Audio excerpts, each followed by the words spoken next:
Hello, welcome to this another wig build, I guess. I'm Cosplay, and I will be your host of the evening. This is a Harley Quinn wig. I had a temporary style in, so I'm just kind of taking that out. I had some zip ties to hold the pigtails, so just undoing those and then brushing it out so I can get it ready for the actual style I'm making it. The base of this wig is Hestia from Epic Cosplay Wig in their Platinum Blonde. I've had this wig for quite a while, so I'm really grateful that I can reuse it for a different project. It was a Bakugo wig and now it's becoming Harley. Pro tip, when you are sectioning off hair, instead of just kind of clipping it and off we go, try twisting it, because you can hold a lot more bulk with fewer clips involved than you can with like just pinning it as is. So that is my pro tip of the day. The inspiration for this wig is from these two photos. I found them on Pinterest. I thought they were really cute. I don't know what the comic book run is, so if anyone can tell me, that'd be amazing. So here I am just cutting the layers, saving the webs for later, so I can make even more hair. I was gonna stitch pick the bangs, but then I thought, no thank you, that's a lot of work, and just took a pair of scissors to them. Work smarter, not harder.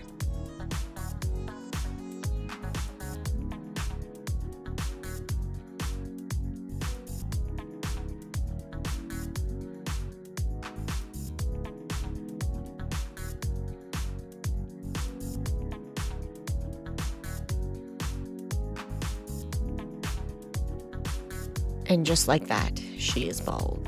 Also, why the hell did I struggle so much with this glue? Glue applicator? Great. The brand of glue? Not so great, but we work with what we got. Here we are, just spreading the glue all over and then smoothing it down with the spatula. It gives the quilt batting something to hold on to later. Making detachable pigtails with empty soda bottles is the best thing I could have ever discovered. I don't know who first did it, but yeah.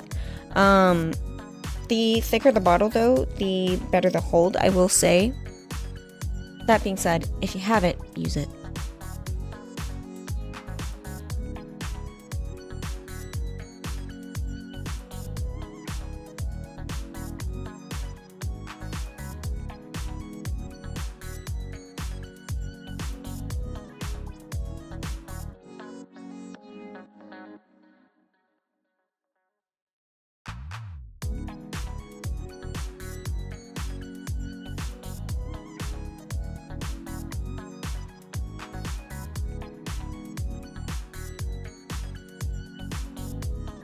These little balls are a nightmare.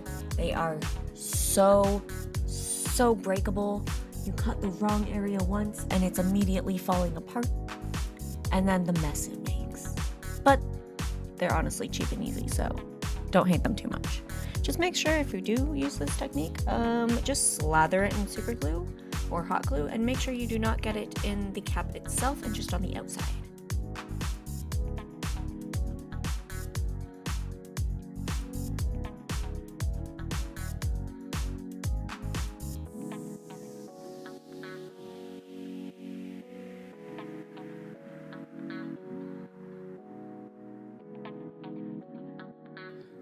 Keep your workstation clean, please. It makes everything go so much smoother. You have a lot less of debris everywhere, so gluing is easier, and then it just kind of makes everything more organized.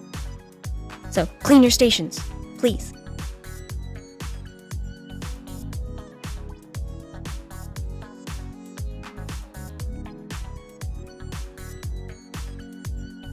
Make sure you really glue these things in so they don't slip. I used actually Gorilla Glue hot glue sticks, and so far it works great.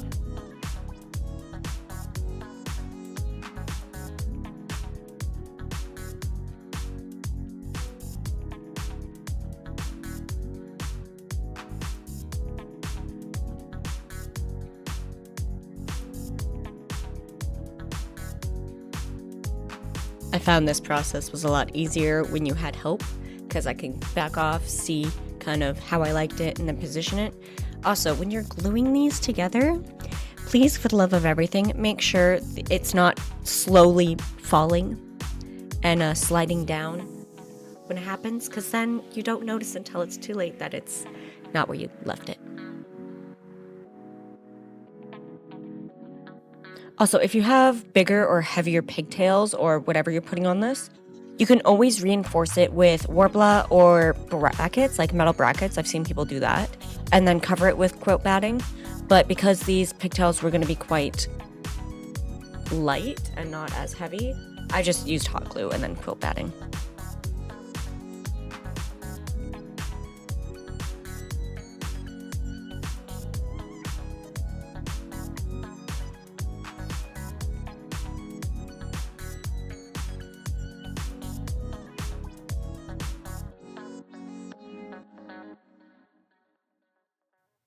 I drew a center kind of where I thought it was center anyway, so that I could build up where the back parting would be, and then just kind of with extra quilt batting doing that. You don't have to do this, I just found it was easier to kind of stick all the wig fibers in for the parting. And then here we are making wefts. It's a tireless job. So many wefts. I tried to use whatever I had available. I didn't want to buy any more, so all that hair that I clipped off in the beginning is literally what's going to make the pigtails and the bangs and the helmet side of everything. So this was actually quite tricky because I almost ran out, and it would have been bad, but we succeeded. I like to brush it down with a small, slightly damp toothbrush, just kind of gets all the fibers in one way, and then it releases any of the really tiny fibers that some wig creators, makers, whatever you want to call them, put inside to kind of give it a little bit more fullness, and then just glue in the heck out of those.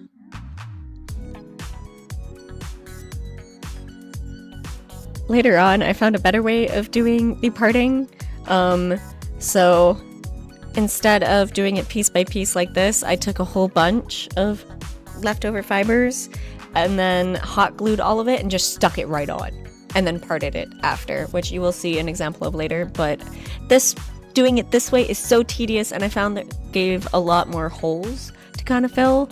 So I don't know, experiment, you'll find the way you like to do it, but this is not something I like to do this way.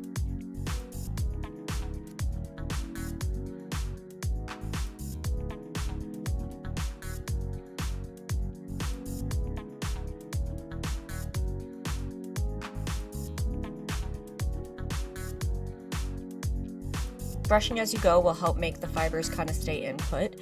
Kudos if you're using either a steamer as you do this. Makes everything kind of lay a bit better, and it gives a lot less flyaways this way. And then you could either use thinning shears or just regular scissors to do this, but I kind of use both. I like to kind of clip and drag my thinning shears to make it a little bit more feathered out in the end and a little less bulky for where I'm laying it.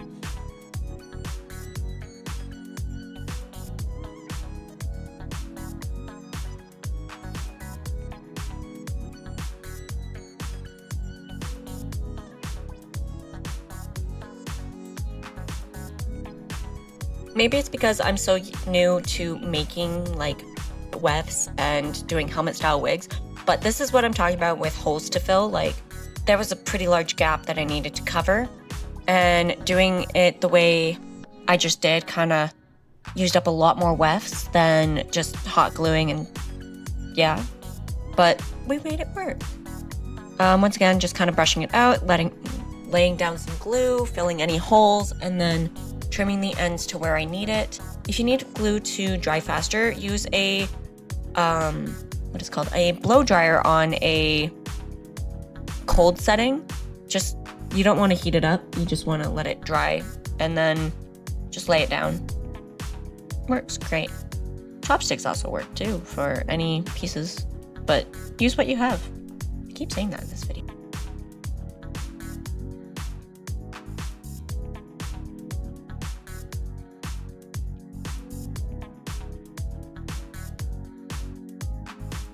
So you didn't see it, but I put a ton of hot glue at the end of this weft, and then I just stuck it right to the wig, let it cool down, and then I split it down the kind of the middle where you saw. This made it so much easier. There's a lot less gapping than doing it like piece by piece, like I was in the beginning. And it just kind of looks a little bit nicer in a part style.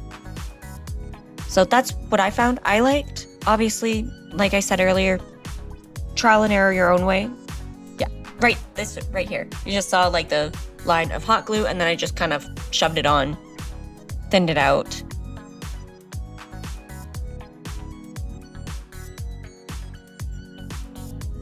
If you're doing it this way, please be careful.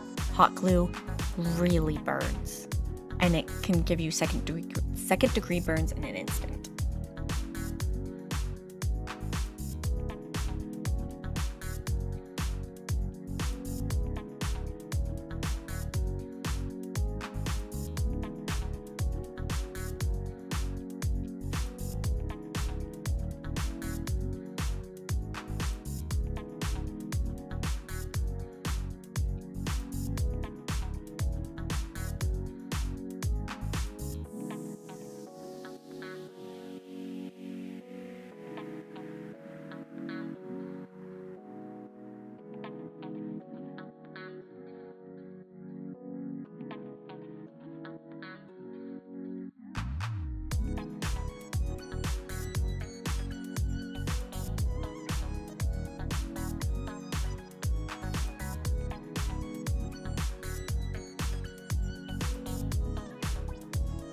Lesson that I learned in making this wig is if you're using a curly fiber wig, then straighten the pieces before you do anything. You could always recurl them, but working with straighter pieces will be about 100 times easier than working with curly pieces. That is, if you're gluing pieces onto your wig.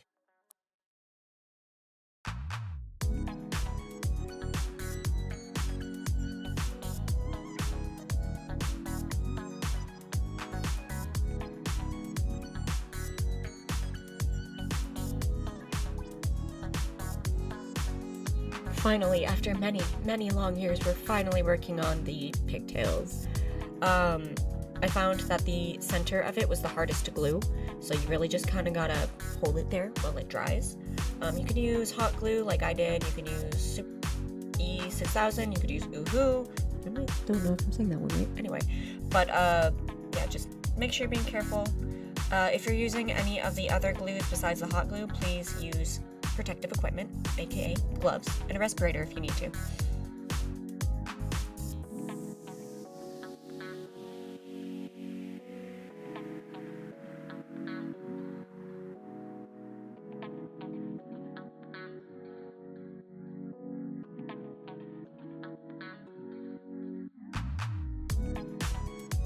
If you need to backcomb a small section, surprisingly, a toothbrush works. I did not expect it, but it's a bristle brush, so it works great. Obviously, you don't want to use a toothbrush for a whole entire wig. That would be very time consuming, but yeah. Remember, if you are curling a wig, it's not the heat that's going to set the curl, it's cooling down is going to set it. So whatever you're doing with a wig, if you need something to do a specific thing, like a curl or hold some sort of shape anyway, when it's cold, that's when it's going to finish setting.